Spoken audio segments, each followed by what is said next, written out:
Hi, everybody, and welcome to another streaming edition of the SCA Coaches Corner. I'll be your host this evening. I'm Jarl Ailgheanan, and I am tickled pink and pleased to present my special co-host, His Grace James the Holy. James, thank you so much for joining me tonight. Yeah, thanks for having me, man. I'm excited to hear everybody's perspective on Go Fours and stuff this year. So, yeah, I'm super stoked.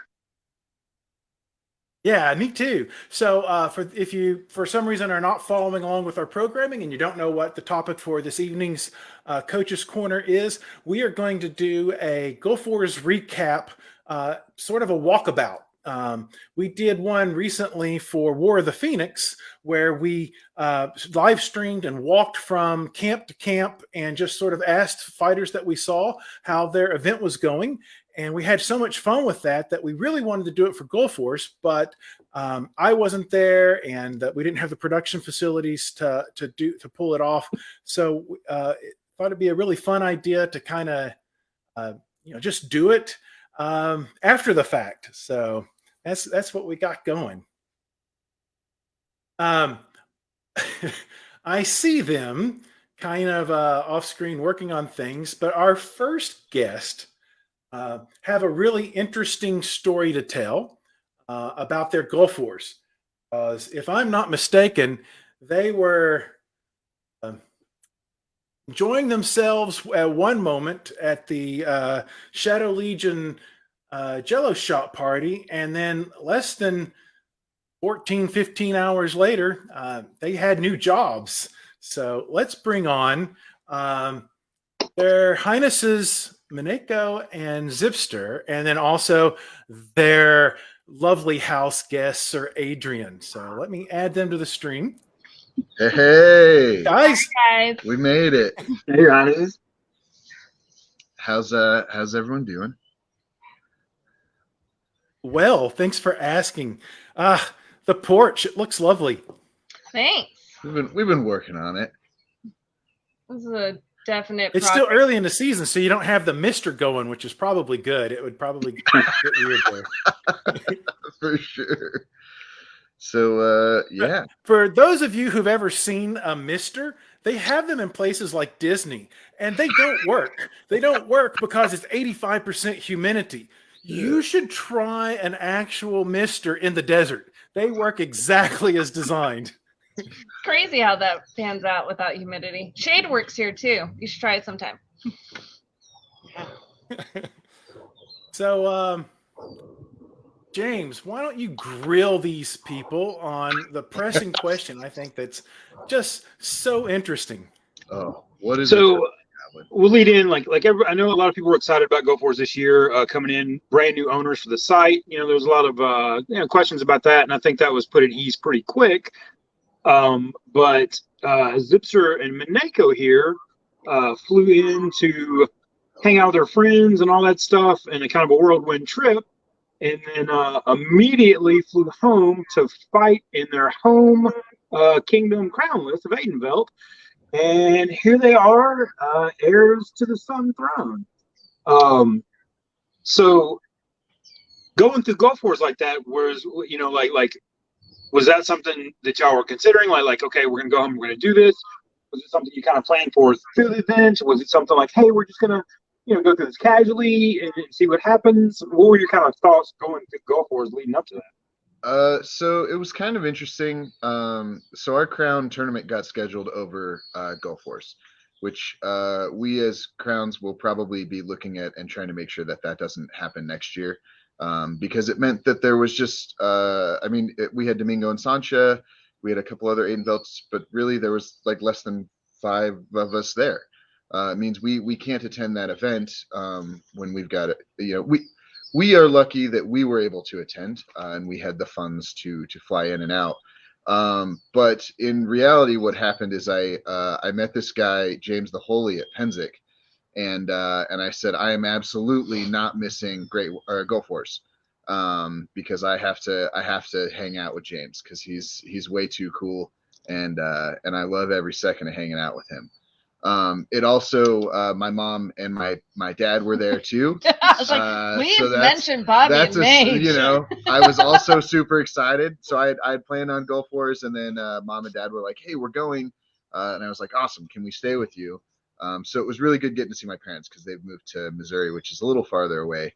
But yeah, so Gulf Wars, I was like, no, we're doing it, we have to do this. It was actually Mineko that started pushing towards Crown. She's like, well, what are we, you know, are we going to do Crown? Are we going to do this? And I was like, I don't know. I'm going to Gulf Wars. She was like, all right, well, let's just go. Let's go till Friday. Let's fly back. Let's fight in Crown. Yeah, I mean, I got to say, like, if you ever get the chance to just get the crap kicked out of you for 4 days straight at Gulf Wars and then walk straight into Crown, I highly recommend it. I had a bunch of friends there that were helping coach, including, you know, my former knight Bela, you know, and Sven and the 2-stick huggers from Onstiora, you know, and just plenty of friends there that were willing to coach and walk me through that. But yeah, I don't know. It was just kind of like, like a month ago, we were like, all right, we got to do Crown 2. We're going to do it. So yeah, we were really fortunate. We were asked to be part of a knighting for Sir Jay out of Callantyre, and his knighting date kind of hinged what our plans were going to be, and he was knighted on Thursday before the Ravine battle. And then Zipster got to fight a bunch of pickups. At one point, the field of pickups were like 5 2-stick guys and 3 Madus, and it was just kind of like this destructive end of the field where nobody wanted to come play with them. It was really kind of funny. Yeah, they put all the like bad children in the corner. They're like, no one wants to hang out with you guys. So you guys get to beat each other up. Yeah, and right. It was fun. I learned a we, lot, but it sucked too. Before we hit you up with any follow-up questions or ask Sir Adrian how her Gulf Wars went, you guys mentioned Callantyre, and so instead of having to mention it 3 times and a demon appears, we'll just go ahead and bring in a recent transplant from Aidenvelt to Callantyre, everyone's favorite Franbald, His Excellency Franbald. Franbaldini. Hi. Hey, man, how's it going? Good. Thanks for joining us. I thought it would be kind of fun if you hung out with us and ribbed Mineko and Zipster. And I didn't realize when I first asked that we would also have a very special person we could rib, and that's our dear friend, Sir Adrian. I would ask Adrian how her fighting was, but we all know she didn't fight. So. I beg to differ. I definitely saw her on the melee field on a day that you were not. Good sir. I was tired that day. Carrying the team. The back's getting tired. I think it was a weird war for a lot of people fighting wise too, because the schedule was a little strange this year as far as they had things broken up and stuff like that. So it definitely seemed pickup friendly this year, I think, because of the melee change. But I know the people that flew in and drove in for the melees were a little upset just because the schedule was kind of staggered weird. But the pickup field was definitely thriving. Yeah. Yeah, one thing I think one thing, especially the difference between East Coast wars and West Coast wars is, like a Great Western War and War of the Phoenix, they fight 10 scenarios a day, and we're usually like a Pinzik and Gulf Wars will fight 1 or 2 scenarios a day. So it's very, and then the fact that we only fought melees 2 wars at Gulf Wars, I think was because of the rain. We got rained out one day. Yeah, the Friday, which they had, it was I guess the big melee day because they had 3 scheduled on Friday for those that weren't there, and it started raining early that morning and rained pretty much through the entirety of the afternoon. And that site down there, like it's good for several hours after the rain, but man, right after it rains, that the clay and the sand and stuff is just muddy and yucky, and so it takes a little bit of time to dry out, but. I know that Friday afternoon, there were people back out doing pickups under the big trees. So, yeah, I actually with some of the injuries we had in the Ravine battle, I think it was a good choice to waylay that fighting. But the fighting was good. Everyone seemed to be, excited about fighting. Some even more excited than others. But it definitely was good, hard fighting out there. Yeah. So, I got to ask if Adrian, you weren't fighting. Did you go to New Orleans? I did go to New Orleans, but I happened to go to New Orleans at the end of the week, and it got rained out anyway. So the one melee day that I fought in was Monday. Franball, you were very missed. And actually, I got to fight with my boyfriend the whole time, and that was really awesome. I love that he's picking up heavies more now, and so we got to fight together, and that was a lot of fun. But I don't ravine because I like my knees, and I'm not a huge fan of the way they've done archery in the past, even though that changed this year. It just wasn't well advertised. So I only really fought one day, and that was kind of sad because they put all of the melees on Friday. But New Orleans was amazing. It was fun. Yeah. Throw a little word fame out. She mentioned our boyfriend Hawk. Hawk was selected by one of the Roses to fight in the Meridian Rose tournament. And did extremely well. Did extremely well in his pit. Mineko was the Rose that hadn't come in, but he handled himself very well. I know in the past people have talked about the Meridian Rose tournament being kind of an ugly tournament, but man, in the last several years, it has been super clean. They've done a really good job of exemplifying what fighting in a tournament is like that is supposed to be about. You don't see a lot of the thug fest like you used to. You see a lot of the Roses really encouraging their fighters and stuff in a very positive way. And usually coming out of that tournament within the following year, you usually see a good probably eighth to a quarter of those guys getting knighted. And most of the time it's because their prowess is already there, but people get to see them in a new light. So for those that don't go to Gulf Wars or do go to Gulf Wars and are not aware of the Meridian Rose tournament, try to go watch it. And if you can, try to get a spot in it if you're a squire. It's for unbelts, but super good tournament. Yeah, and I, how cynical people that know me know how cynical I am, and I actually saw that tournament was great. If I had done shot for shot, I might not even have got drunk.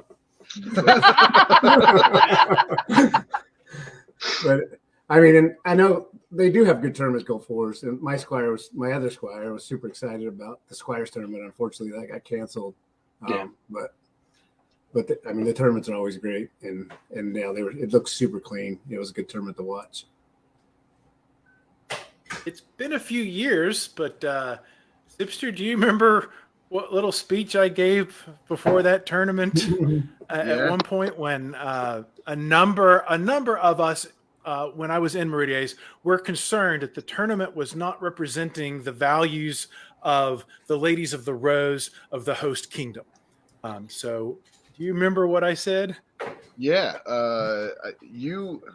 And I remember you doing it for a couple of years too, is one thing that, and I think about it every time I fight for somebody, is that, the Rose tournament is not about you. It's about the person who's sponsoring you. And it's about, taking the shots and being honorable during that day. It's your time to shine, and your time to shine for your Rose.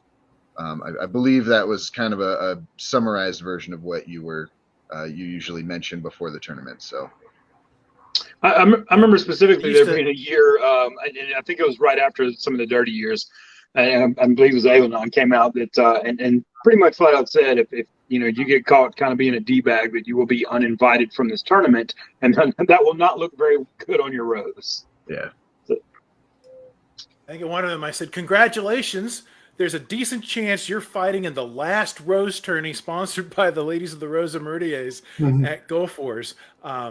So it's my feeling that the problems that we were having with that tournament was for a number of other kingdoms, it really was a launching point to taking their unbelts from the ranks of the unbelt and to the belted. And for a number of people coming to the event, it's like if you could win that tournament or you could place in that tournament, you were going to be on a fast track to knighthood, which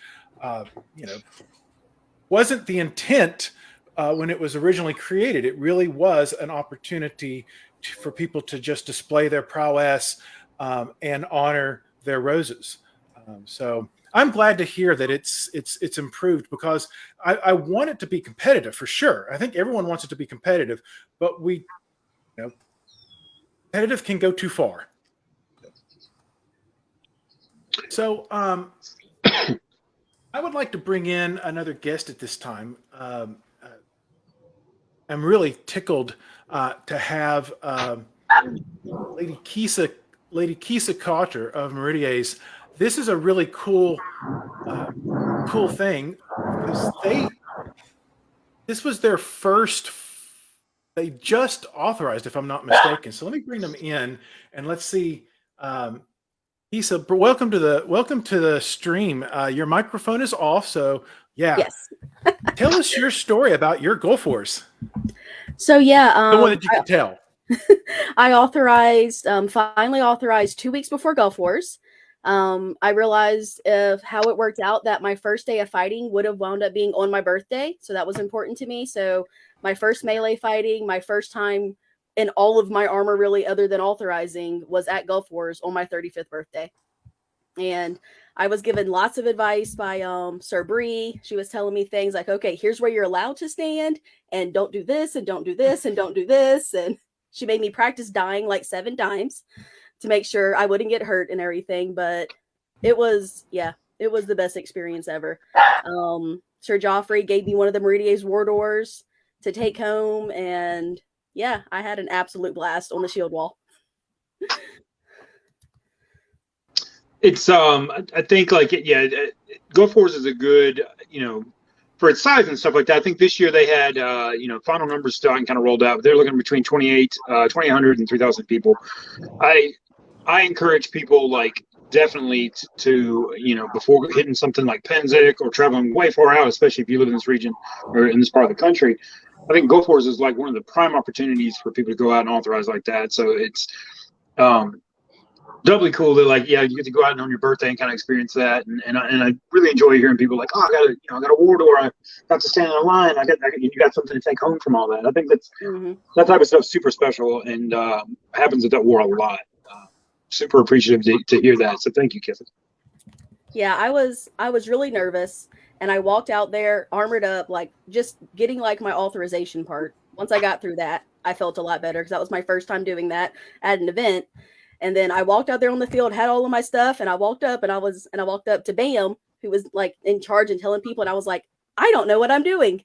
And so he's grabbed a guy and said, all right, Jurgen, this is your battle buddy. Stay by him and he'll keep you safe and tell you what to do. And he did. He led me out there and everybody was like commanding and calling orders. And we're like, Shield, come here and you go this way. And I was never worried. I was never scared, or all of my anxiety left because everybody was just commanding and ordering and everything was just clear. And I just always knew what to do. So it was, yeah. Rock on. That's awesome. I remember my first battle buddy. His name is Sir Nikita. I followed that guy everywhere. Easy to spot too. You're not wrong. It's like a Kool-Aid man. I think for the most part too, this seems like a pretty good war. Like I didn't hear any real horror stories. It seemed like everybody was being super friendly, just glad to be out there. Like the calibration seemed to be like super kind of universally friendly. Nobody was just getting totally gagged. I mean, you always hear the initial rumors at the beginning of war, like broken ribs and all that stuff, and then you're like, oh no, it's, some guy just drank too much the night before and fell down and pooped himself or something. So yeah, I was telling a funny story about like, man, every time I go out there, I'm feeling good. I'm on the line and everything's lined up. And then the other side, they would just open up and this like 10-foot tall guy in yellow would just come barreling and just head first, knock everybody over. He did it like 4 times. Finally, I just moved out of the way so he would stop trying to like run into me. And so I came off and I was like, fussing, but not really, because he did what he was supposed to. And I was like, man, this guy. And they were just like, oh, Kisa, let me introduce you to His Highness Sanagua. And he was like, yeah, I spotted you. He's a big old dude, yeah. Yeah, so he would just come through and he would look for a hole. And apparently I was that, I looked like a weak spot. And they would just move out of the way. And he would, like a bowling ball, just come crash through all of us. Yeah, them West Coast fighters and they're charging, man. Mm-hmm.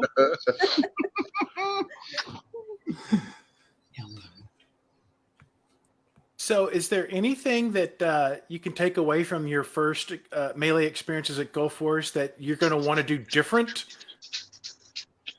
anything that you kind of learned just, because it's a trial by fire, that kind of learning how to do war fighting at war.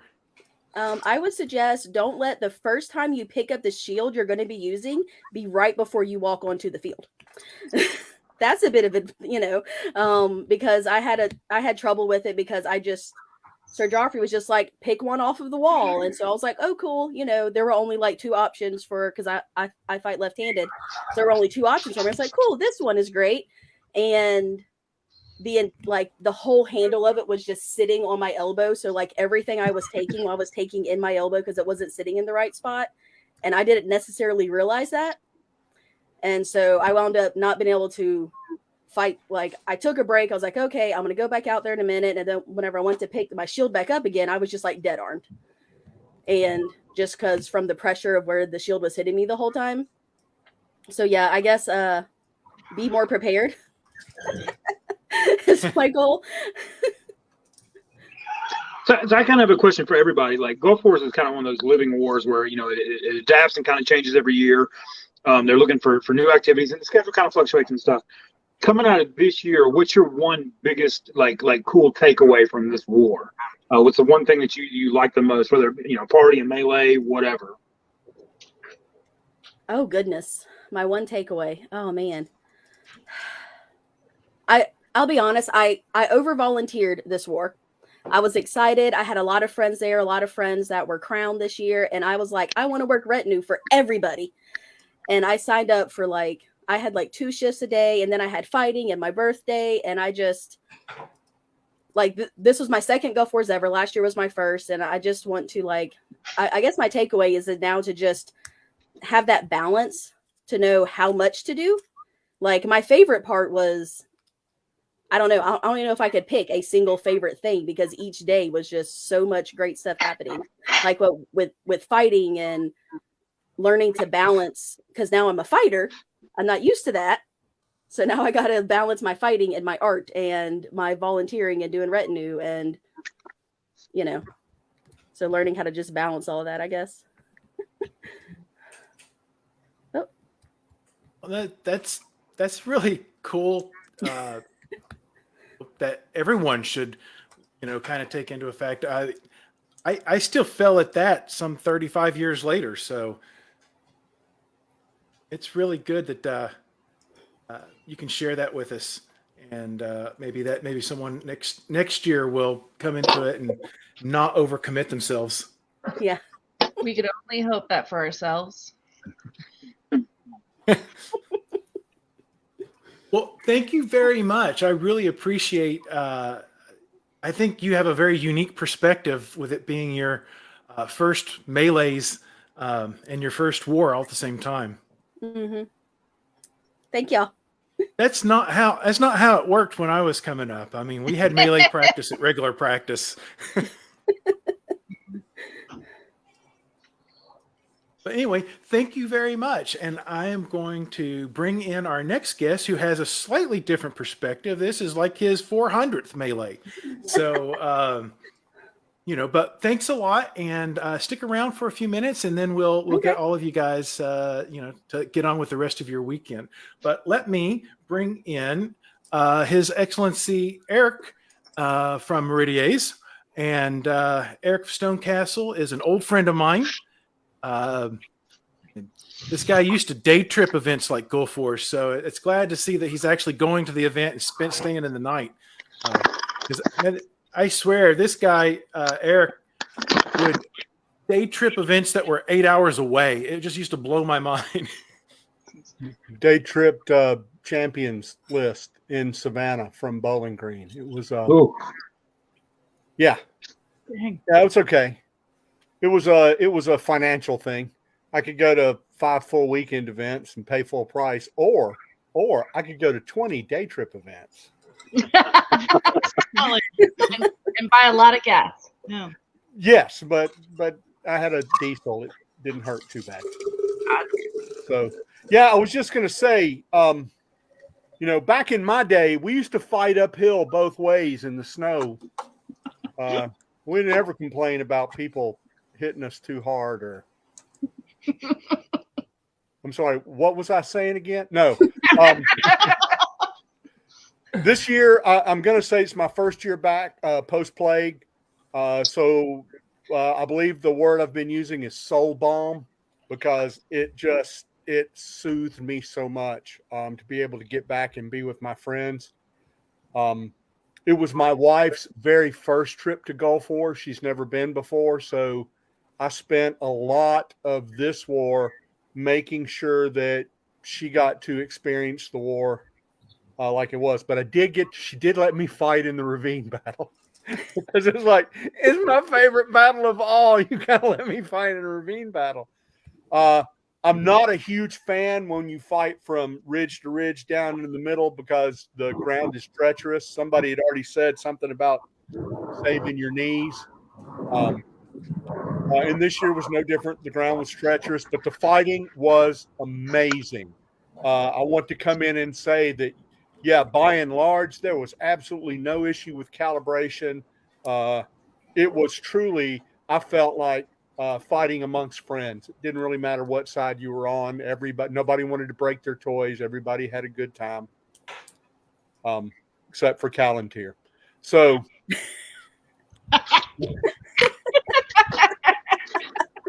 they Why did they not have a good time? The difference is this year we had a halftime. I've never had a halftime in the ravine battle, but they literally 45 minutes in, they said, okay, water break. Everybody take a break. Get in the shade, get your helmet off, get some water, rest up. And then we swapped sides and fought from the other side, which I thought was really cool. You may have mentioned I am old enough to be your really old uncle. But I really appreciated getting a water break in the middle of it, because it was, I didn't stop at all. I didn't take a break. I never paused. I rested, and I came right back into battle the whole time. And that second half, we fought opposite Callantyr. And man, I'm telling you, it was charge after charge after charge after charge. And hard. They don't come easy. They didn't come for no light courting. They came in hard. Never broke our lines, which is a credit to Meridian and the Meridian Army. We did really well in the ravine. We were charged with taking a flag. As soon as they called lay on, we took the flag, and we never relinquished it for the entire war. As a matter of fact, I'm pretty sure we still have a guard standing down around that flag right now as we speak, who will be there until next year, probably bears. But it was a great battle overall. I'm just going to say the skill level amongst everybody, even our newer folks, were just stalwart. So very, very, very good fighting. Can't wait to do it again.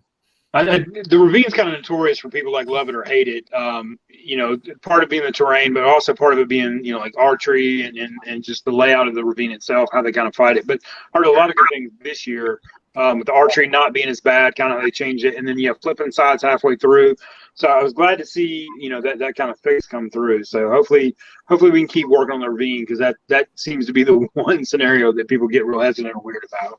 Well, I think all the positive stuff. One thing we haven't talked about is how they did archery. So they split it down the middle. So if you fought on the left side of the ravine, depending on where you were, if you fought on the side closest to the road, there was no archery. If you fought on the side closest down to the freeway, then there was archery. So if you didn't like archery, all you had to do was switch sides. Yeah, we fought on the non-archery side all day. Yeah, I loved archery at the ravine. Yeah, Callantyr started on the archery side, and we actually lost a good bit of people at the halftime because they didn't understand that we were going to switch over to the non-archery side. But I'm glad you did.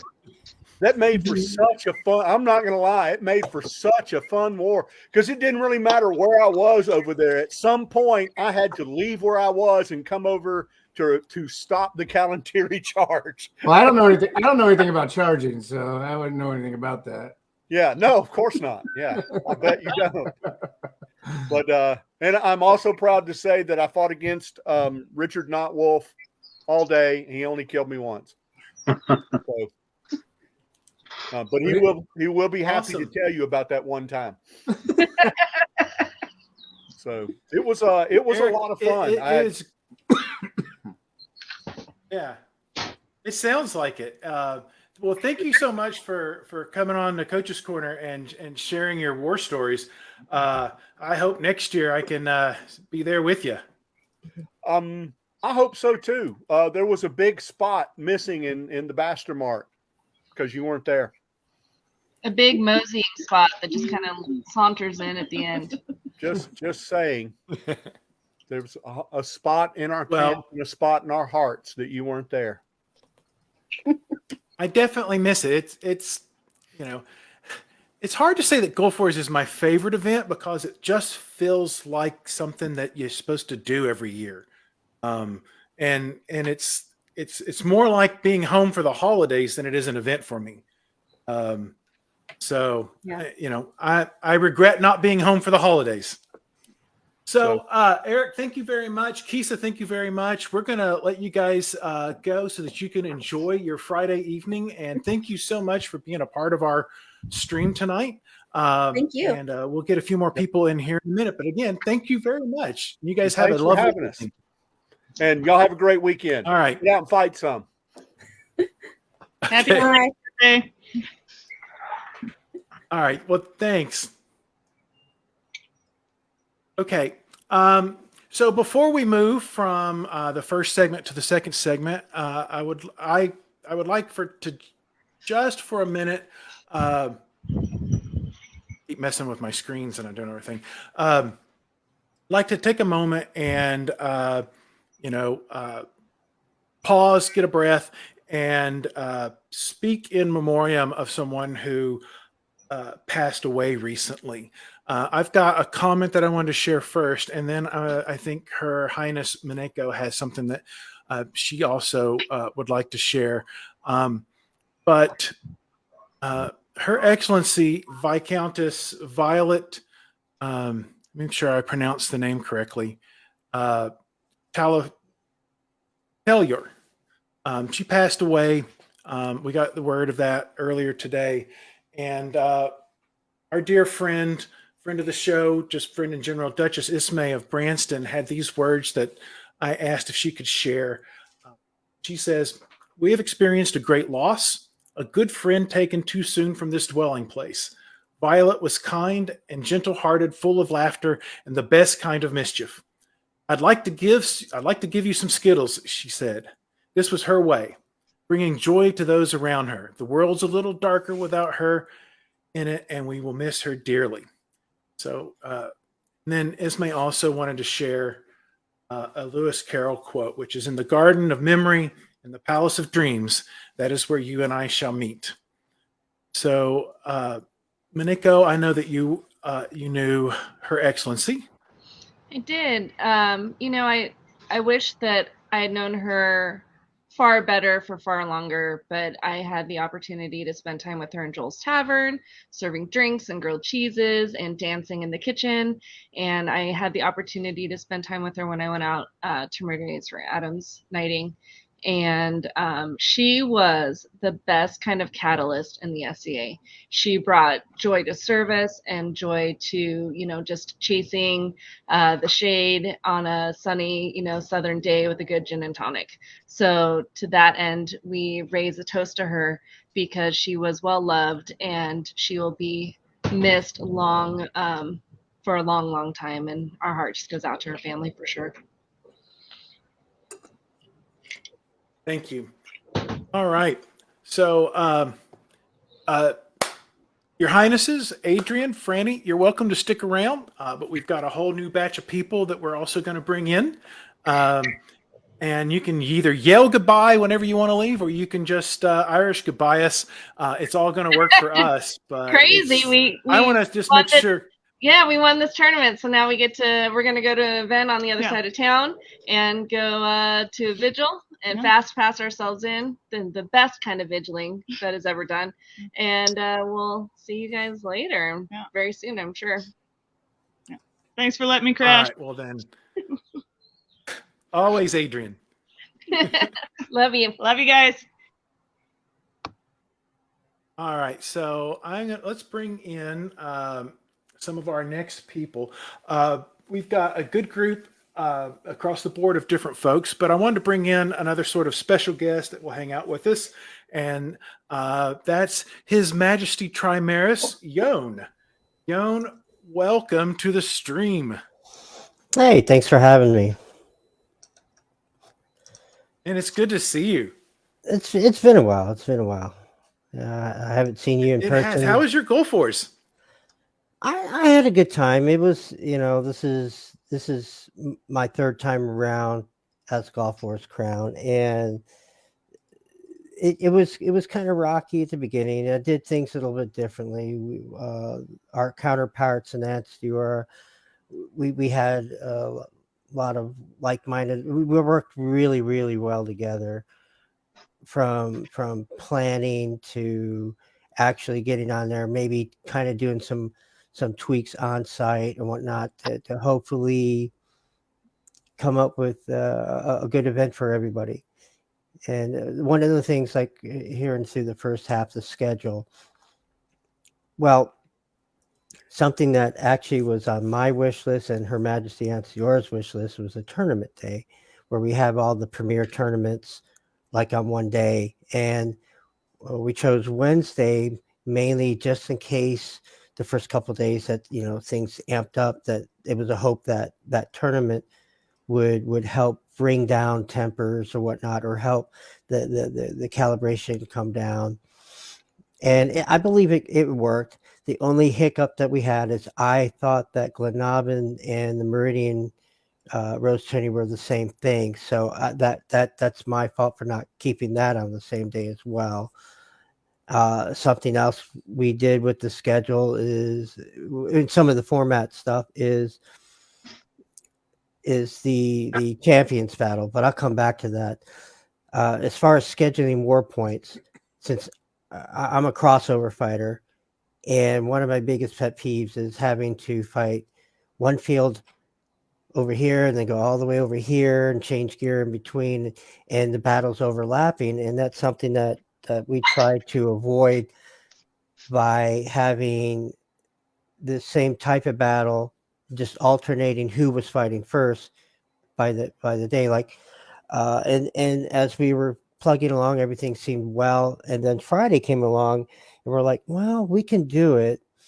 And actually, Armored was supposed to do the first field. That was a schedule thing that we didn't, but it ended up not happening anyway. But that's something that we did for a couple reasons to load the weekend. A lot of Meridians and a lot of Glenavon historically show up Wednesday or Thursday night. You throw water on them and feed them after midnight, and they're just like gremlins. They just pop up overnight.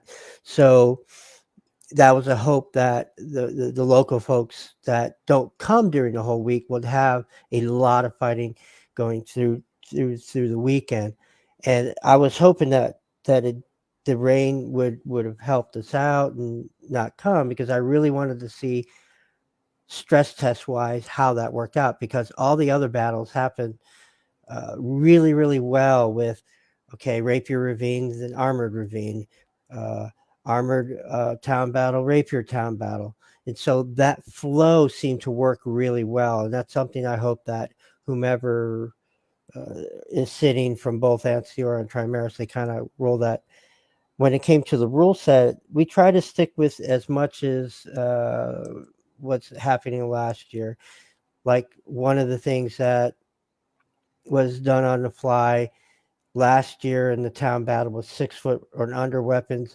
His Majesty Ancior, as we're walking off the field from opening ceremonies, and say, "What do you think about 9-footers?" I love it, but let's also do this: covered bridges, so the non-belts don't get crunched from the river. Let's add the order of defense and sitting royalty to be able to cross the rivers and whatnot, and then reciprocate that with the rapier folks and whatnot. And that worked out really well. And the mood, it seemed that everybody had a lot of fun with that format, because you still had your strategies, but the thing is that the overbearing bridges when they're open and getting speared inside is not really fun for the unbelts and whatnot. So that was one thing that we all four try to do to add to it. Now the ravine, the couple of the reasons why we did fighting north and south and fighting on a short field. One, we could contain archery to 1/3, like basically one flag. And I'll tell you what, I fought over there as a combat archer, and the fighting was absolutely fierce. Absolutely fierce. But we'll come back to that, as I got a story about that. The other reason why we did north and south is a shorter walk back from res points. So I know that was a thing. A thing that we did do on the fly was add 15 minutes per half. And Their Majesty's Aunts Diora wanted to field night somebody. So that's why the break was a little bit longer than what we were hoping to have. But, once in a lifetime thing, let it ride. And switching sides made Hey, sense. that knighting someone on the field's a pretty cool thing, but you know what's really cool? Knighting them in battle. Yeah. Well, we did that a few years ago with my Squire Matic, and we didn't call a hold or anything. We just held shields up, shields up to keep the arrows from hitting us. That's pretty cool. So that's something that It's not great for everyone who wanted to see, but it's like, man, what a cool way to come in. Hey, dreams are made. And so that was one of the things that we try to accomplish, is this war and whatnot. I mean, from the very beginning, when we won Crown, and then a couple of weeks later we find out the site was sold, so we didn't even know we had it. Then October comes around, and that's usually the first deadline for schedule. We got it done towards the end of October, when we finally all could get the four of us together, and we planned it and sent it down. So I mean, there was some administrative stuff that invariably happens, what things that get lost in the mix and whatnot. But hopefully, by the sound of the first half, it seemed like everybody had a good time. Zipster, him and his brother are always a riot. I've known those boys since they were young and whatnot, and they were. Gabe was on fire, as he usually is during partying, and I just don't understand why they want to hit me so hard. But I think the war went. It definitely showed that there was adaptability between the crowns, especially Anshul and Trimaris, because the flow that you guys set and the pace that y'all guys set was noticed, and people were commenting on it. So it's always good. It's always good when you have crowns that are willing to do that and are looking out for the war itself and the people that are there to play, opposed to just their own, they're themselves. So it's very very admirable to see y'all work together like that to make a better war for everybody. So I mean, even going like the first two times, like courting allies, I held off for a lot of different reasons, and it seemed to be, in my opinion, better, more to the forefront, more flattering, having someone's attention, and also giving a little bit of because for whatever reason, some folks kind of overlook the prince and princess of Aunts Diora, and that really burns my ass, because we've been doing this for a long time now, and that they're going to be the sovereigns during Gulf War, so everything should be going through them, period. Just for Gulf Wars and whatnot. And again, it's a minor thing, but it was good to work with them. They were very, very a lot of great communication. Social media made it a little bit easier. We had our own little back channel that, hey, this is going, hey, what do you think, whatnot. We were able to communicate really, really easily and really well. And the Champions Battle was something else that was always a concern, because typically it runs long. So we started a little early on schedule, and we actually started, I think, about 30 or 40 minutes late, but still end up finishing 30 minutes early. So we accomplished the goal there, and that was good. And the format we've been getting a lot of feedback that a lot of people like the format.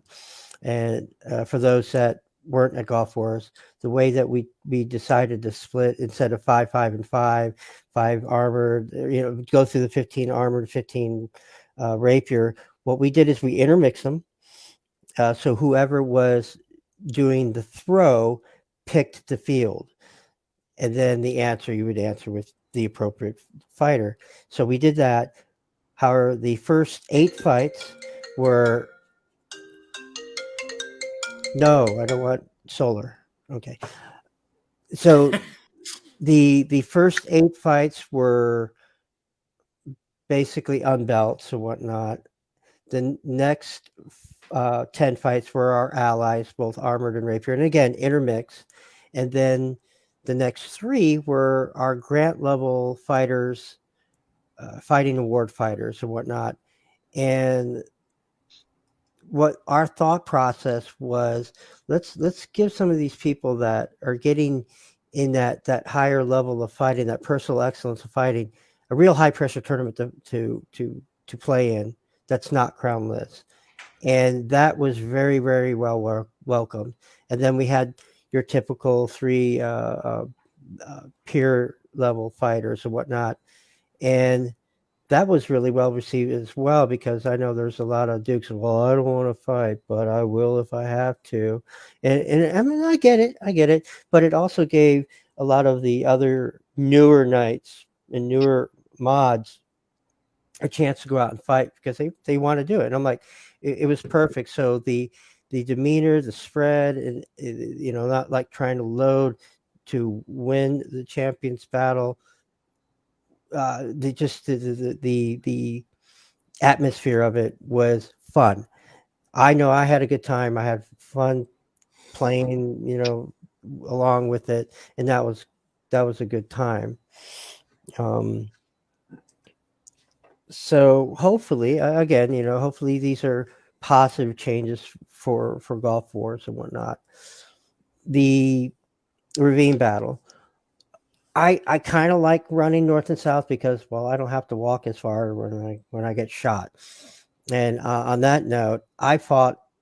I have been fighting as a combat archer in the ravine battle. However, there's a caveat, because I know some. I typically don't shoot spearmen unless they're charging me. If you're charging me, you're meat. And I've told many of those folks from Callanteers, like, I got better targets than you guys. I'll let the new people come up and shotgun you because, confidence. But I shot combat archers 99% of the time. And one little story I will share that I found kind of flattering, that almost near the halfway point, Duke Jean Paul from Antiora, he's fighting combat archery, and I saw him shift over more to where I was in my killing zone.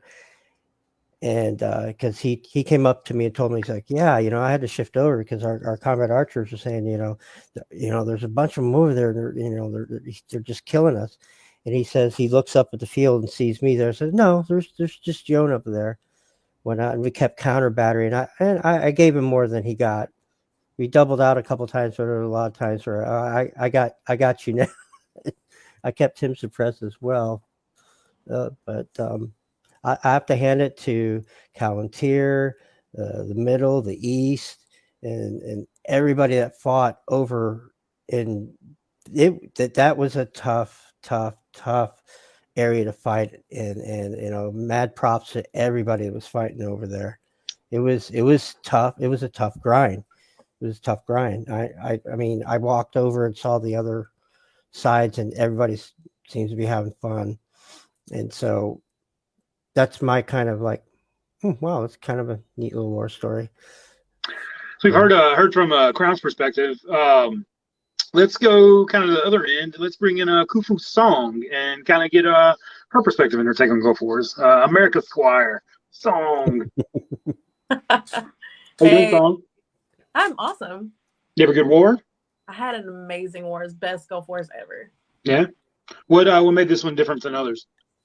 I knew, like, fighting wise, I knew what I was doing in the battles. I actually received an iron ring for something cool that happened on the ravine. And I was one of the people chosen for the Rose tournament. Nice. By the Roses. Is first Rose tournament this year? So what is this Second. iron ring? Explain that. Yeah, so they started it on Tuesday, and it's cool things that happen on the warfield, but it's given by the generals. So it's similar to like a dragon's tooth or a shark's tooth, but it's given by the generals rather than the crown. Nice. Is it from a specific kingdom, or is it just from the Meridies? From Meridies specifically. Okay. Yeah. That's really So cool. it seems like did you fight most of the melees, or did you obviously Friday kind of got rained out? Did you fight everything leading up to then, or? Yeah, And the ravine takes it. You think the ravine was the best this year? I liked it because my whole job in war is to charge lines, and Meridies was just kind of holding during the town battle, and that was our job. We did an awesome job. But my thing is, I charge because I'm so small and I'm like a little bowling ball.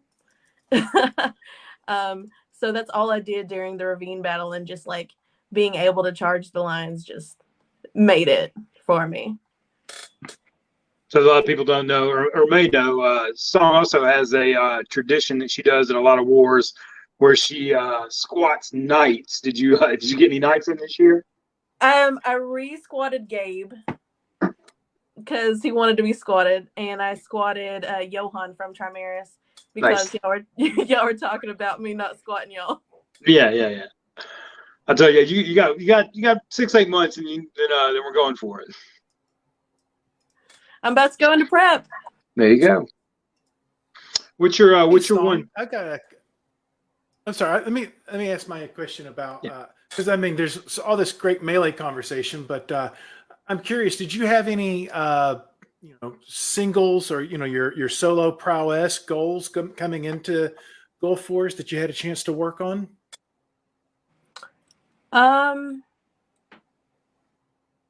I've been really hardcore working on my prowess over the while. Making it to the top 16 of the Meridian Rose tournament was definitely a peak, and to be chosen by the Roses was amazing. For those that don't know, too, the Meridian Rose tournament, they do pits. So you find this in a pool, and they take the top victors of the pools for calculated wins. But the Roses also choose the most chivalrous from their pit to move on, and more fighters than not kind of vie for that chivalry spot than they do for the prowess spot. So it's a really interesting take for a tournament like that, and I think really that kind of lends to the success of it nowadays too. So yeah, it was pretty amazing that. It was down to me and one other person, and that person just happened to be one of my really good friends, and just us getting to fight each other. We had one of the best fights, and we hugged our Roses and everything. That's good. It's top 16. I think there was 87 people in the tournament this year. I think is what they said. So yeah, that's so close. Yeah, that's good, man. What do you attribute to your success, to your recent successes? So I took a 4.5-year break, and I had to come back to the SCA with a completely different mindset. And my mindset is do what makes Song happy. What contributed to me starting fighting is coming down to Murfreesboro every other week. And that got my fire going about fighting, because I had some pretty cool people helping me along the way. Yeah. So, just my quick assessment, your dedication to practice and going to events is something that I would point to anyone who's on their prowess path, and they're like, well, what should I do to get better? It's like, go to every practice you can and every event that you possibly can afford, and fight everybody you can when you're there, and you'll get better. Now, there are real things you can do. There's always real planning and strategically looking at how you can improve your prowess. But at the heart, going and doing it over and over and over again is the thing. And that's what I know about you. You're going everywhere. And I guess it's because it's fun, but I mean, that's still the truest road to prowess success, is just going on tour and doing it. You hear that, Maneko? Oh wait, she left. I think that's a good leeway too. Speaking of traveling, so the next person we're bringing in came down from Abacal, drove down with a pack of people. So we have Lady Hilf, who came in for Gulf Wars. Hi. Hey, how are you? It's not Abacal. I'm from North Shield. North Shield, that's right. Yeah, I switched formerly a year and Abacal, a right? half ago. Formerly Abacal, yeah. Yeah, and formerly before that on tier. How far was the drive? 26 hours. Oof, 26 hours. Did you first Gulf Wars? Yeah, it was my first go for. Enjoy it? Oh, fuck yeah. Definitely. What were some of the highlights of the war for you? Well, it was my second big war since coming back from injury. My first one being Phoenix, and I was still Phoenix. I was still not sure about, I don't want to get injured again. But I tested what I could do, and now I knew Gulf War I could go all in. So climbing on people's shield to hit people taller than me was my big thing. It was good to be back at doing stupid stuff on the field. We tried to keep the temperatures down for you guys too. Didn't want to burn y'all out too bad. So I really appreciate that. Cold Gulf Wars comparatively, so it wasn't too bad. It was comfortable. Did you get pickups in? A little bit, not too much though, because it was pretty busy for me this year. Yeah. But I didn't find you. I wanted to find you on the field, but you disappeared. Yeah, somebody I skedaddled around doing a lot of different activities. I think somebody was calling me the Holy Ghost at one point because I would just be there and then I wouldn't be there. So yeah, that checks. Yeah. Did you get coming that far? Y'all got some New Orleans action in too, yeah? Yes, a little bit. That was fun. Good. I'd say everybody comes in. I think it's one of the pulling points for Gulf Wars too. When they kind of argue like, oh, it's a far drive, it's all this. I'm like, yeah, but it's an hour from New Orleans. And always try to tell people take an extra day or two, go down to New Orleans, eat some good food, drink some heavy drinks, and really, make a full trip of it. So no, it was fun. Coming back? Oh, definitely. I'm already planning for next year. I'm gonna try to get a little bit more crossbow bolts because I only had 21 with me, and I made them count. And fix my gauntlets, go with my spear.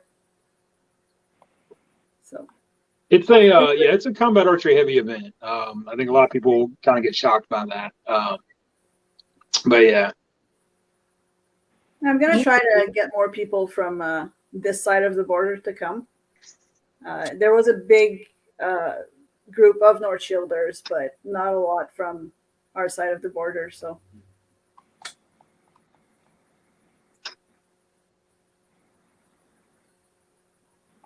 Song, did you have a question? I was going to comment on combat archer. I remember when my parents went to Gulf Wars, it was like it was super combat archery heavy. Yeah. The combat archery was it's always been. It was different from what I'm used to. Like the fact that we had, I'm used to don't shoot where the spectators are, but it's the first time that it's like such a kind of small pocket. So that was challenging. And I'm still sort of new to combat archery. Also, I picked it up because of injuries. Like if I can't pick up my shield anymore, I might as well pick up a crossbow and still make my time on the field count. But it was strange. Did you shoot His Majesty Yon? No, but I missed the King of the East by like this much. But my arrow did land into someone, and it was glorious. Yeah, I'm not gonna say where it landed.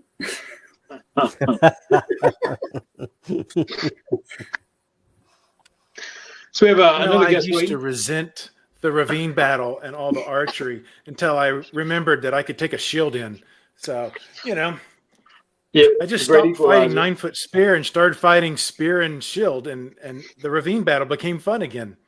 So we have another guest kind of been waiting in the pocket that we'll bring in now and kind of get their take. Alexander. I'm gonna hop off, guys. Take care, Phil. Bye, Thanks, Song. Song. Good to Bye. see you. Hey, how's it going? Hey. How was your war? It was a lot of fun. Enjoyed getting back into it for the first time in 3 years. And it's funny you mentioned New Orleans. So my wife and I went down there once during a Gulf Wars, and this time actually went down there to made camp on Sunday, drove to New Orleans, flew to DC for a work trip, came back for the Thursday ravine battle. When I got to start, I really wanted to make it there for the ravine battle, and I was like, work's not going to stop me. I'm going from New Orleans. Nice. So you got a big whirlwind trip. And did you I wanted to enjoy ask the you ravine? about? Yeah, I'm sure he did, but let me ask my question. Yeah. So one of the things I know about you is you get to fight with a really cool household that really puts a lot of emphasis on being a family, being a community, fighting together, trying to look a bit alike, and really supporting each other. I'd like for you to talk about that because I know a lot of people can come into Gulf Wars and they fight with their kingdom, and that's special. And absolutely, everyone should do that if they ever, try to fight with your kingdom if you can, if your kingdom is represented there. But there's just something extra special about having a family household experience. Can you talk about that a little bit? Because I really envy what you guys get to do. Yeah, definitely. So, this was a special year too, because we also had 3 of our kind of newest fighters who have been in youth combat fought with us for the first time. Because of, the COVID shutdown, they weren't able to start up, but we had 3 brand new 16 to 22-year-olds fighting with us in our household. So that was like extra special to watch them grow up. I literally saw the youngest one as a little baby, and then to see him out on the fighting field holding a shield and blocking arrows from me was just like, I mean, it almost brought a tear to my eye. I sat down between 2 of the youngsters and, in the break during the ravine battle, and I was just like, you guys are awesome. I'm glad you're here, So, I mean, it does bring that impact where you got your family right around you, fighting. Yeah. And to see their parents get to see that as well was excellent. So, and of course we What's do the fight name for of your kingdom. household? Say what? What's the name of your household? Craw here. So we're House Craw here, I guess you'd say. We camp down in the back end. We've got a nice little Roman encampment, nice and quiet except for the interstate in the background, but it's a great place to be.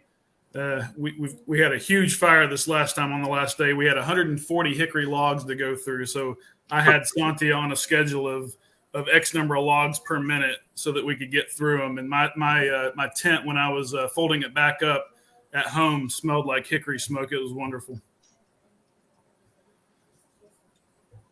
It's good seeing the youth getting more and more involved too. Gulf Wars usually does a good job of that with youth melees, youth tournaments, and stuff like that. And hearing the crossover stuff is, I think, amazing, especially at that war that is so youth friendly. Yeah. And even seeing, second generation crowns, and here really soon, I'm sure third and potentially even fourth generation crowns coming out of the mix. So it's really exciting to hear that. Yeah, we went out and watched a lot of the youth combat as well because we support that as part of our house. And man, some of those kids' outfits, like, I envy them. I'm like, man, I wish I could look that good. It's amazing at how the society over the years has really stepped it up. As we've evolved as a society, everything just gets better and better at even at youth combat. Yeah, for those that don't come to Gulf Wars or that have kids and kind of question it, I think this year there was 4 or 5 youth tournaments set up, a couple youth melee tournaments and youth melees just in general using the fort and all that stuff too. So there's definitely activities for them there if anybody's been considering it. Yep.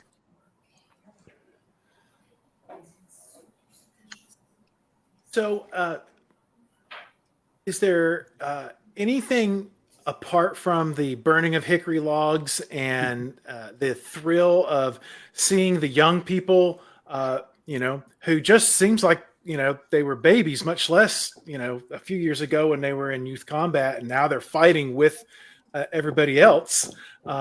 Is there anything else that really stood out this year to you? Yeah, I think to me, like I noticed it first in the ravine battle. 10 years ago, if I leaned over to the spearman or some random person to my right or a shieldman and said, "Hey, I'm about to go left. I need you to block my right," it's a 50-50 shot whether or not I was going to get that or not. Every person I went up to, it was like the SCA's game just escalated. And like everybody has really escalated their game. And if I said, "Hey, I'm going to do this," I got what I needed, my protection on my right side or whatever. And it was just like clutch every time, So it was great to have that camaraderie with somebody that I didn't even know, but they knew what I was about to go do, and they were able to execute, which is something I hadn't seen, 10, 15 years ago. That's pretty cool. Yeah, it's good hearing that. Good, it's good always hearing the feedback and how things adapt, especially with Gulf Wars. I think it's always a war without enemies, and just hearing the camaraderie and the friendship that builds at that war is always a magical thing. We have another guest. We'll bring in Baron Eric. How are you, Your Excellency? I'm doing well, Your Grace. How are you? Good. Have a good Gulf Wars? I had an amazing Gulf Wars. I mean, I think a lot of us missed through COVID. Like, we sort of got a good grasp of what we got out of these events and what not having them meant to us. And so, like in my particular case, I wasn't able to make it to 2019 because of job-related stuff. So then COVID hits. Over the course of COVID, I had like some health problems. I had 2 surgeries, a cancer diagnosis. So things like this. So, there's all that uncertainty of like, when am I going to see this again? Like, or am I going to see it again? Or what's going on? And so I get to this Gulf Wars and I get to speak at the elevations of 2 amazing men who are just taking the next step in their journeys. And I got to meet a whole lot of new and wonderful people. And I also got to see my former squire, who is just newly knighted, be a knight at his first Gulf Wars. And let me tell you, that's a whole lot of awesome and a whole lot of emotion all rolled up into one. And then when at the ravine, because the ravine was the first thing I fighting, I walk down there and I get my helmet on, and all I can think is, man, 9-year-old me would have thought this was the coolest shit that ever was. Yeah, and you kind of hit on something like the COVID years. A lot of people had showed up to that Gulf Wars when it was shut down, had to go home, and then the shutdown itself, we missed several years, and then coming back last year, a lot of people just thankful to be back, and then leading up into this Gulf Wars with the site being sold, again like, oh no, we might be losing Gulf Wars. So there was a lot of kind of fear in that, and when you realize some people kind of asking like, oh, well, could the site move? Could the site do this? There's a lot of memories built in that site, with the knightings and stuff like that. And I don't think there's a single location on that site where you can't walk where somebody wasn't elevated, be it in the ravine, at the Green Dragon, down in early period life, on the field, even Gulf Wash, right outside the cabins, people were being elevated. So it's hearing experiences, even the small experiences, though, like everywhere you walk on that site, I think is magical. And I think COVID made us really realize that. And then the fear of losing the site, I think people got a little panicked. But now having the site back, I think it made this year a little more special for everybody, because they're like, yeah, this place is special. So I agree 100%. And I think you saw that even in the fighting. There were a lot of people out there who were just seemed to be a little more willing to take that shot from an opponent, a little more willing to say, hey, these are my friends. I can't do this without them. I'm going to just go res. I get to res. I get to come back. It's all good. I'm going to keep myself in check.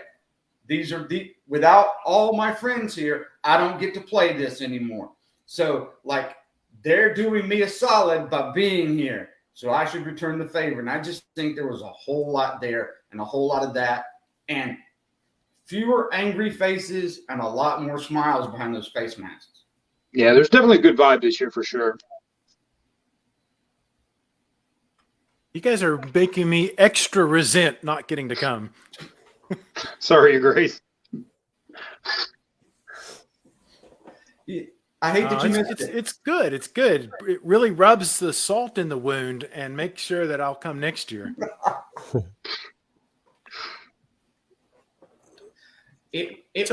How is your barony represented? Did you guys have a lot of folks this year? We had, like many places during COVID, we had some people who have sort of drifted away and who haven't quite made their way back, or people who have sort of reprioritized some things and they're still playing, but maybe not at the same level they were before. But I was really impressed by how many people we did have there. Most of the barony camps in Last Bastion, however, a fair number of them are divided up into other households. So, but we did have a significant presence there, and they did all sorts of things from heavy fighting to supporting the arts and being an artisan's row into the scriptoriums and things of that nature. So I was really pretty proud of my people. Like, I'm always proud of them because they're good, solid people who do a lot of good work and add a lot of things to the society. But particularly in SCA, at Gulf Wars, Iron Mountain represented really well. And again, like, people always talk about it must be hard to be a baron. If you got good people, it's the easiest thing in the world. All you got to do is sit there, smile, don't screw up, make sure court rolls on time, and then they're doing everything else. Yeah, that's I think that's great advice for anyone who's thinking about at some point, putting their name or their hat in the ring to be a territorial baron or baroness. The baronies are typically working just fine. Don't go screwing it up. Absolutely. Don't get in. That's awesome. So we're going to soft transition from the second to the third. So everyone stick around. We're going to bring in some other folks. There's not going to be a big wipe or anything. I'm concerned that we're going to run out of time with everybody, but I want to make sure that we get folks in. Your Excellency, it is so great to see you, and stick around if you would like, but always please give hugs and love to your family from ours to yours. Absolutely, Your Grace, and same. All right, so I'd like to bring in another Kalantiri, and that's going to be the Honorable Lord Melkor Eichmann. This is I want to say a kid, but he's not.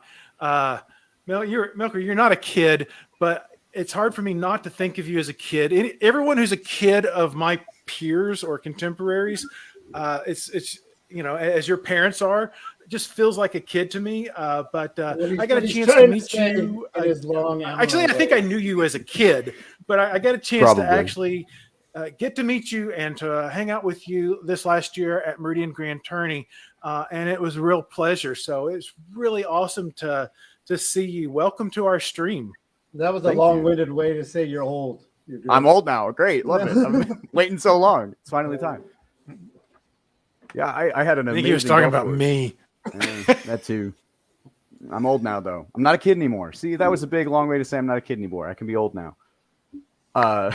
There was certainly a day that, in spite of being the youngest one here, I felt ancient because I had the honor of being Kalantir's rapier general, and also deciding that I wanted to fight on the rattan field every day that I could. So the Tuesday, the day of the town battle, I fought the armored town battle in the morning all the way through, fought pretty hard, maybe harder than I should have. And then they had a nice break. I brought my rapier stuff down, so I figured I'll go get some pickups, and went and got pickups between the two battles. Probably also a mistake. And then I, had to command the army through the town battle afterwards. And I just barely pulled through. We made it back to camp around 5 p.m. because it went pretty late. And I passed out. and I woke up just long enough to eat food and then passed back out and didn't wake up until the next morning. No, that sounds amazing. It was a great time. I had such a good time, and I really wanted to thank His Majesty Trimaris for making sure that the armored and rapier battles didn't overlap, because it made my war that much better. When I was asked to be general, I was a little worried. I was like, armored combat's more my main focus, but I really do want to. This is something I've always kind of wanted to do, and so being able to do both for the entire war really made that even better. So we talk a lot about the pickup field for heavy combat at Gulf Wars being like, it's pretty stellar. How's the rapier pickup fields at Gulf Wars? So I wasn't clear. I did heavy pickups. I did not. Oh, did you? I didn't see any I didn't see any pickups on the rapier field now that I think about it. I might be mistaken. I might not just most of them happen up closer to the rapier tent. Usually I go up there. I was kind of busy this war, but typically I go up there and do rapier pickups and whatnot, as well as once in a while I'll get back into armored pickups. But yeah, this year I was a little busy. Historically it is pretty good. Plus the tournaments, the rapier tournaments at Gulf Wars are second to none. They're so competitive and so gloriously fought. I was fairly lukewarm on light fighting until I got a chance to spend a lot of time, with the rapier people at Gulf Wars. And that was my conversion point for sure. So it's good. I think, if people are thinking about whether or not they should go to Gulf Wars based on whether or not they're going to get some good pickups, both heavy and rapier, you're going to get great pickups. Definitely go. Yeah. It was. Yeah, I mean, I want to take a quick break from just Gulf Wars proper to ask you if you would. Maybe not everyone in our viewing audience knows what a Huskarl is, but since I've been a huge fan of the Huskarl really since I discovered what they were myself 30 something years ago. Could you share with the class kind of what the Huskarl order is in Callantyr and what it represents to the heavy fighting community there? So to put it plainly, the Huskarl is what we call our GOA level martial award of any kind. Actually, we have 4 different kinds of Huskarl. You can be an Iran Huskarl, which is for armored combat. You can be a Boga Huskarl, which is for target archery. You can be a Stile Huskarl, which is for, in our kingdom, we mostly do cut and thrust, but also heavy rapier. And you can be an Ao Huskarl, which is for equestrian activity.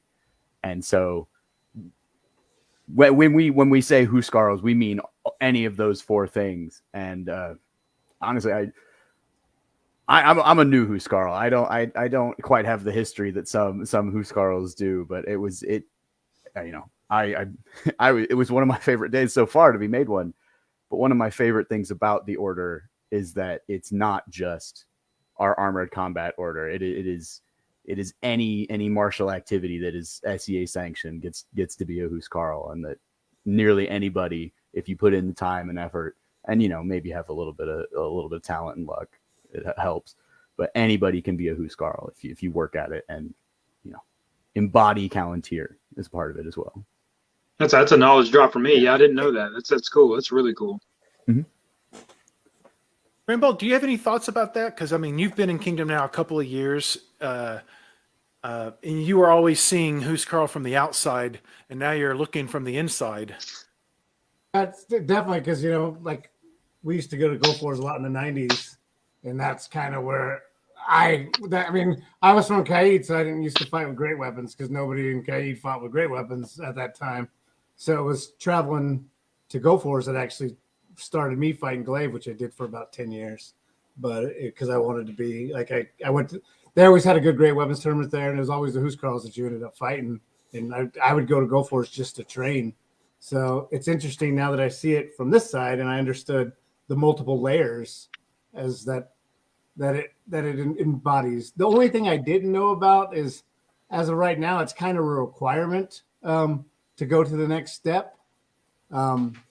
So that's the only thing that, I thought that maybe you could be a Huskarl or you could be a knight without being a Huskarl, because the Huskarl was kind of a special place, kind of like the Iron Thane of the Outlands.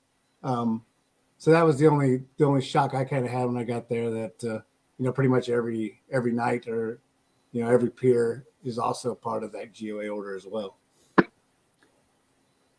It is, yeah, it is. We have a fairly structured 1, 2, 3 level award system here in Callantyr that I growing up in Callantyr, that I was like, oh, that's just how it is. And that's not how it is everywhere else. I didn't know that until I started fighting, I think. But yeah, it's, from what I've heard, it used to be different back when Callantyr was a principality and they could make Huskarls, but they couldn't make knights. So I think that's part of where Huskarl got a little bit of its different standing, is it was our stand-in for knighthood for a while before we could actually make knights here in Callantyr. That's pretty cool history. I think one of the things that is really cool about it is, for a while, and I hope it's still the case, it was a recognition that you could get that if knighthood was not in your cards for whatever reason, if you achieved that order, it still meant so much. I mean, it still does. I believe there are people who are going to die happy that they made Huskarl, and I didn't make knight, but that's okay. I got it as a Huskarl. That still holds true for a lot of folk in Callantyr. I know that they would like to be a knight someday. They would like to fight and earn that. But what means a lot to them when they get there is being made a Huskarl in Callantyr. That still holds true. Yeah. It did for me, at least. And in theory, it's supposed to be that you've already got there pretty much on prowess, and you're just looking for some polish now. That's kind of what I've understood, is that the prowess judgment of the Huskarl is very similar to the knights. So, and then that's just time to, either to stop running your mouth like I did, or whatever else problem that you guys have. I'll have to work on that. I know that I held it in great esteem when we were creating the Legion of the Bear in Meridies, which is a great excuse to bring in His Grace Timothy to our stream and ask him about his Gulf Wars. I had a great Gulf Wars. It was awesome. It was a balm for the soul in every regard. Just from the time around camp to the time on the battlefield, I got to fight a lot of rapier and heavy. Got to meet new friends and see so many friends from old times, and it was just wonderful. It felt like a coiled spring all year, finally getting the tension released and getting to do those things we love. It was awesome. So I have a question for you, Grace. There's your camp, Southern Consortium, right? Y'all have done a really good job at promoting a feeling and an environment of community and stuff like that, with the hall and stuff like that. Y'all host a lot of things there. Can you just give us a brief kind of overview of the things y'all do in your camp and what your camp is? Sure. A long time ago, Southern Consortium was actually a collection of shires in South Georgia. There were so many tiny groups, none of them having enough membership to host an event, that they came together and said, hey, if we all kind of work together and we pool resources, we can host our own events in Southern Georgia. It will help us grow. It'll help bring people in. And the idea came and went. And with that, the Southern Consortium camp was established, that land. And they let in knuckleheads like me a long time ago. And I was just able to camp there by virtue of being in the Shire of Tierbrist, which is kind of a nice little wellspring in the heart of central Georgia. Now that Southern Consortium camp, as the consortium as a thing dwindled away, that land was prime real estate. So some households with a lot of franchise, like Excelsior, Joffrey's household, stepped in and kind of said, hey, let's turn this into something great. It all started with a bathhouse. Man, you put warm showers on a chunk of land and you see how many people flock to it. We had this wild idea. Hey, the bathhouse at Gulf Wars is terrible. The one over by the Green Dragon. So let's build our own and shoot if it didn't come together all right. So then we get at this like ambition. Hey, we got a little pride. We built a shower building. We can build anything. And so we we decided to add, a gate to the camp, and just slowly but surely added more and more each year. And the hall was built. It was supposed to debut in 2020 when COVID hit, and so we had put so much work into getting the hall ready. And but since then, we've started. We've been running the Royal Cocktail Hour in camp, and that became kind of one of the big things to bring people from outside into our camp. Gives the Royals a chance to meet each other face to face early on in the war, kind of see who they're going to be rubbing elbows with for the rest of the week, and give them just a chance to interact. And then we slowly but surely just started adding more and more little things. Last year, Esmandala and friends ran their drunken tacos on Wednesday night, and they do every Wednesday night, or they did, I think, Wednesday late at night, but every Wednesday they do mud bugs. They make a trip down to New Orleans and pick up just hundreds of pounds of crawfish, like Low Country boil, and they bring it and they share it, and they run off all the people with seafood allergies. But the camp's become just this like welcoming home that so many people. The fire's big and warm, and we always keep little flies out in front of our tents with plenty of seating, and the hall's just a cool place that it just draws people in. It doesn't have the magic and refinement of the Green Dragon, but it's kind of like a simpler, easier to walk by. I think it's rapidly becoming one of the jewels of Gulf Wars. I really do. So we have an old player from Glenavon who moved to Caid, and a newer peer of Glenavon that we're going to bring in, Sir Nicholas, the newest knight of Glenavon, and Baron Bjorn, who now resides in Caid. How's it going, guys? Hey there. It's good. Good evening. So, Nicholas, how was your first Gulf Wars as a brand new knight? Man, it's a trip, especially when you're not only was it the first Gulf Wars as a knight, but first event, just period, as a knight. So, you're walking down Merchant's Row, and every so often you look down at something to like adjust your shoe, and that little flash of white flies up, and you're like, oh, crap. Right. Okay. All right. So it's just, it was a good time overall. Especially being able to get a lot of our household members out. I'm a part of a kind of a newer mercenary household in Glenavon that formed right in front of Gulf Wasn't. So like we had all our guys going. We had 12 dudes that were ready to go in armor, and we have just been trying to keep them up and keep them interested since then. A lot of newer folks that we brought in from a previous game and other people that we met since then who wanted to join us were all hyped to go initially, and we didn't get that chance. So, I'll get up and no go. So we went to the last Gulf Wars that ended up happening, but we had dropped down to probably about 7 or 8 people that were actually coming out, and only about 3 of us that were fighting. But this year we ended up having about 24, I believe, of our people out. We had 6 members fighting on the field. At the end of it, we had 3 of our non-combatants, or at least previously non-combatants, who had authorized to do artillery, and we're getting really excited about talking about their artillery plans. And we had 5 of our new people who had bought crossbows or crossbow kits. So we're about to put in a big order with North Star. We're about to get 100 bolts in black and green for the company. I'm excited for it. Can't really ask for better Gulf Wars than that. 65-degree days all day long, and only 2 mild rain days. I mean, yeah, that's the nice, best. Man. So Bjorn, what was it like being back home? What's that? I got to ask an important question. We'll get to Bjorn in a second. We'll stay late for Master Bjorn. But Sir Nicholas, are you still merking? Is that something that you guys have found a way to incorporate within the kingdom? Yeah. So we're loyalist mercenaries.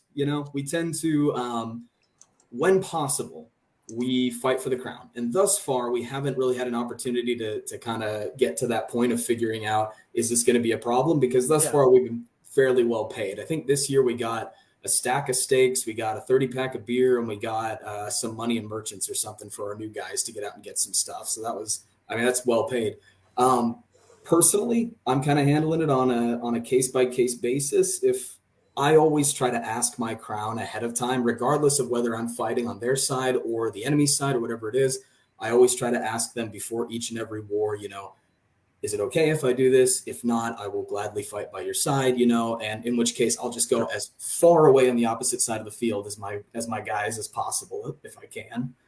So it hasn't been an issue yet, but it is something we're having to figure out as we go. When I ended up getting knighted, I did leave the mercenary company for the ceremony of getting knighted, and then asked to rejoin with Their Majesty's permission at the time. I just find that super interesting. That's something that has been, I don't want to say it's an issue, but it's something that has been tricky waters to navigate for as long as I've been in the SCA. And I've seen mercenary households do it terribly and cause all sorts of problems. And I've seen households like yours who want to be a part of the kingdom, but there is something extremely interesting and fun about merking as well. So, I never had the, mercs kind of a thing. I was part of a merc household myself for a long time. And we did it the same way. We always asked permission and, never struck our crown. That's pretty much.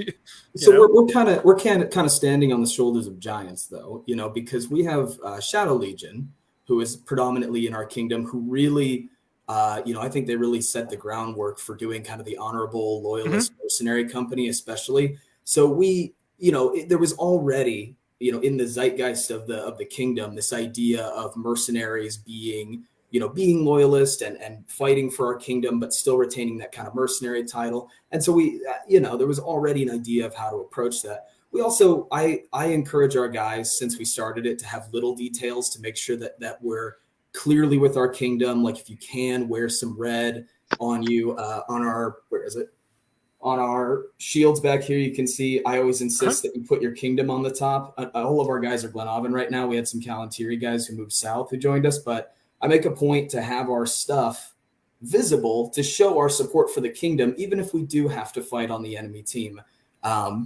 if that ends up happening. I think it's important to still have that support regardless. Awesome. I would love to, in a different conversation, talk to you and some other folks in the SCA who are trying to do that mercenary kingdom thing at the same time, because I think it's very interesting. And I think that it would be very illuminating for a lot of people to see and hear those conversations to find out, just how regular Joes most people in Merc households are. And they're not wanting to spit in the face of the kingdom. They're just wanting to also play something fun and interesting. I would love to be a part of a conversation like that. If you do, if possible, I'd love to bring on our war chief, because one of the interesting dynamics in our company right now is that I'm one of two knights in our household currently, and we are officers of our various areas, but we are under an honorable lord, an unbelt, because he serves the purpose, as war chief, as the leader of our group. Regardless of what the ranks are, obviously there are certain times when there are things that we have to do as knights that he's unable to do, and we'll step up and do that for the company when that's necessary. But other times, I think that can be an interesting interaction that I'd love to hear what people think about having an unbelt command knight. He also was our general this year, by the way, for Glenavon for heavy fighting as well, which I thought was amazing. I thought he did a great job. Well, let's stick a pin in that, and I'll get your contact information from James, and I'll talk to the guys at Coach's Corner, because I think that's an episode, and we can approach it from several different households. So let's throw some love at Master Bjorn. Hey, buddy. Hey there. How you doing? Good. It's great to see you. Good to see you. Good to see you. So how was your war? Sunny California? Well, it hasn't been very sunny lately. I was at Gulf Wars, and the weather that I had in Gulf Wars was pretty similar to the weather that we had here in California, very unusually. Not unusual for Lumberton, Mississippi, unusual for Los Angeles.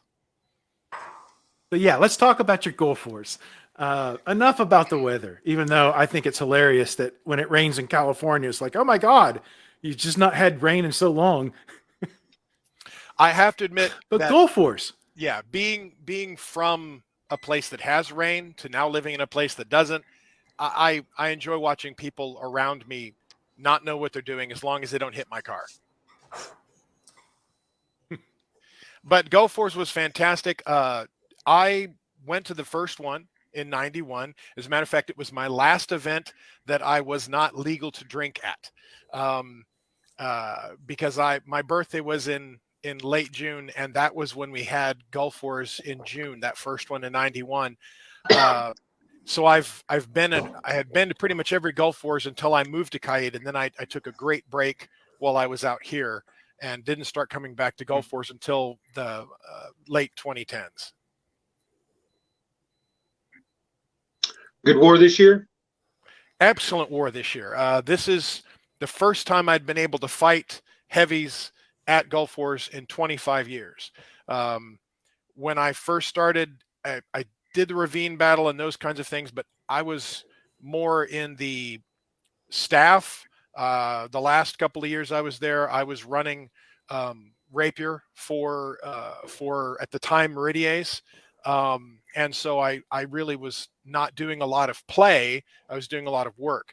So this time around, I got to fight in my very first Meridian Rose tournament on the heavy field. Had a great time. Thank you again, James, for the borrowing of a sword. I packed all my armor. I made a Madu on site, and then up strolls James, hands me a sword and says, and then just kind of trailed off so I could do what I could do, and I had a great time.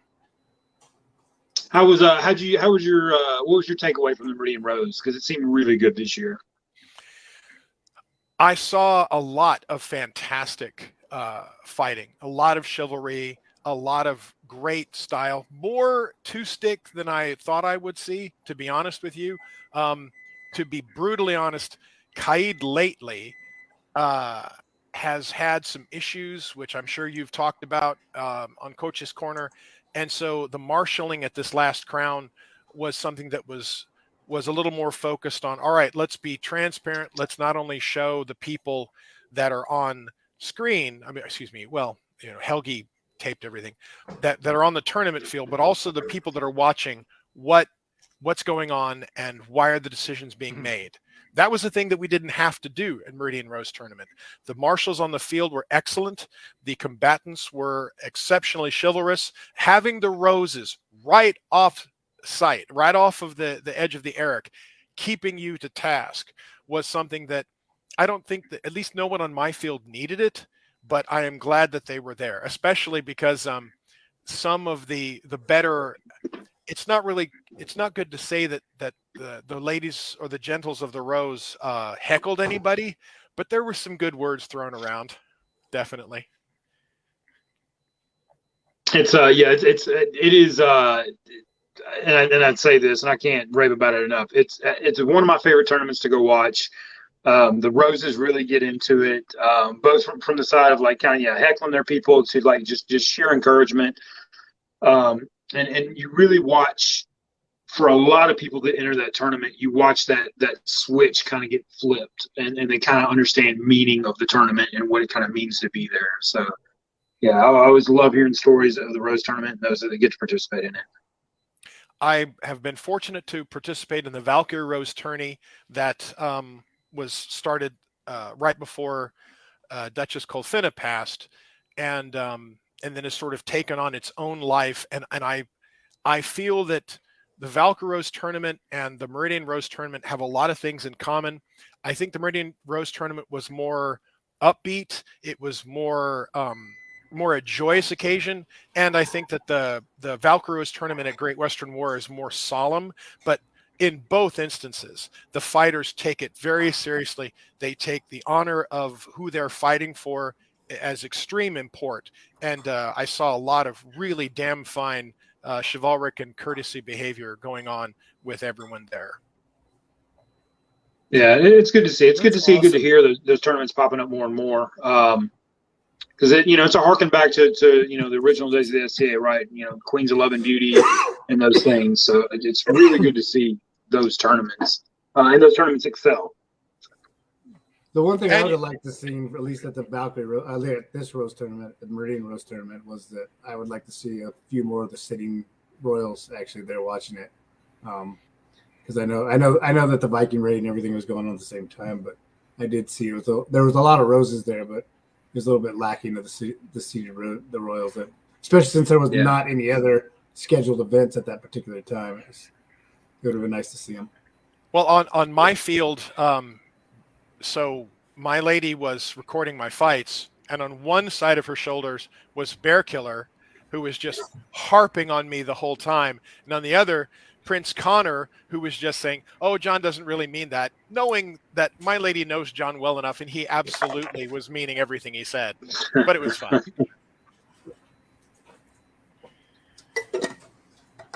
Well, that's awesome. I think it's amazing that 25 years ago was the last time you got a chance to fight heavy, and then you took the time off, and now you're back, and that's great. So I think that you have a very unique Gulf Wars experience that you were able to share with us.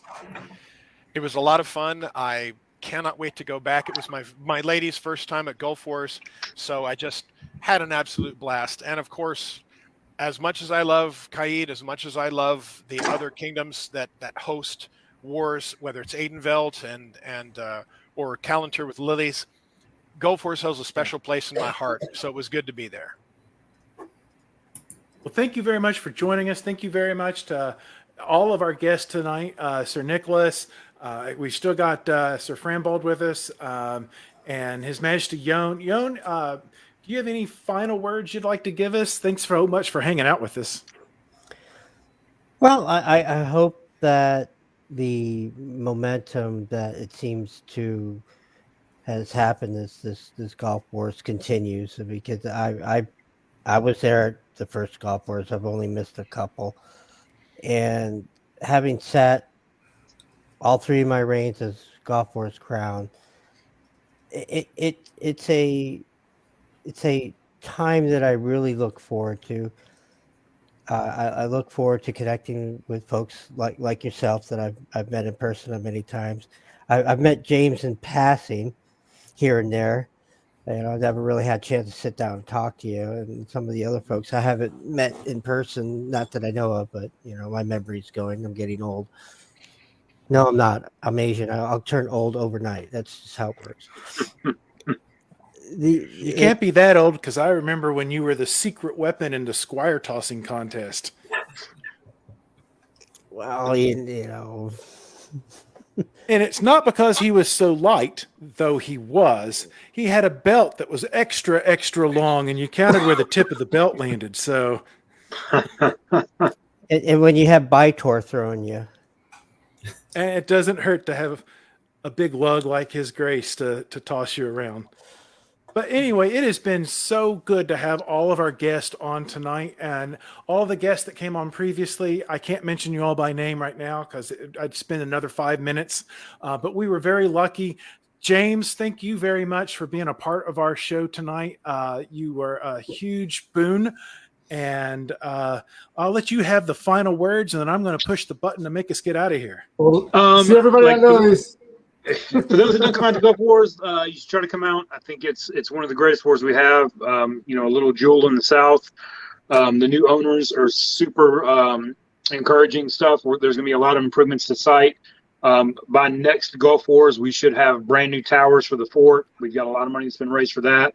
And with them coming in, they want to work with us and stuff like that. So yeah, if you get a chance, come out, Gulf Wars. It's one of the greatest assets I think we have in the SCA. Awesome. Well put, folks. We hope to see you again next week at SCA Coaches Corner. And until then, have a lovely rest of your weekend. Goodbye, everyone.